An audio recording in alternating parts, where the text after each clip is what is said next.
Well, guys, to answer my last question, where do we use these inductors? Inductors are used in a number of places, guys. Let me list them down. Uses of inductors. Let's go. Now, the first one, we can use them to, let's say, choke an AC supply and allow only DC to pass. What is meant by this statement, guys? Before we can actually go to the statement, we have to understand another term called inductive reactance. Okay, we got a new word, man, inductive reactance. There's no need to panic, guys. This is simple. In a resistor, where is a resistor? Yeah, here's a resistor. In this resistor, there is resistance. We all know that, right?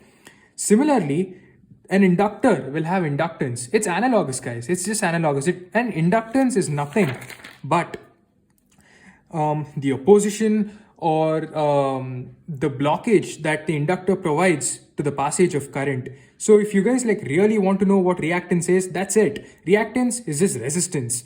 But in resistance is for resistors and reactance is for inductors. That's all. Now inductive reactance is here. What is the expression for inductive reactance? It's represented by XL, 2 pi frequency into L. Or we can just write it as omega into L. That's it. Now, this is the expression for inductive reactance, guys. As I told you, inductive reactance is this resistance that the inductor provides to the flow of current in the circuit.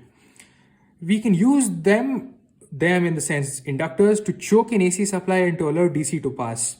What does this mean, guys?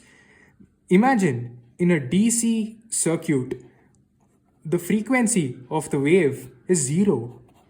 Guys, just realize this. Isn't this simple? In a DC circuit, the frequency of the current wave is 0. And why is it 0? Okay, wait. Let's draw a graph. Because a DC current, when represented on a graph, is a flat line. It's a completely flat line. And what is the frequency of this flat line? 0. If we put this value here, F is equal to 0, what does inductive reactance become? Inductive reactance becomes 0, guys. And what does inductive reactance is equal to 0 mean? It technically means that the inductor is providing 0 resistance to DC. It just allowed the entire value of the DC current to pass. That's it. Whereas the AC signal, which is a sinusoidal signal, has some frequency. So F is not equal to 0, guys. This is what is the logic. F is not equal to 0 and hence XL is also not equal to 0. It chokes AC supply. This is what is meant by choking of AC supply and allowing DC supply to pass. Also, this is probably the most important use. Another use is that these inductors are used in transformers, relays, and in motors. These are the common appliances in which these inductors are used.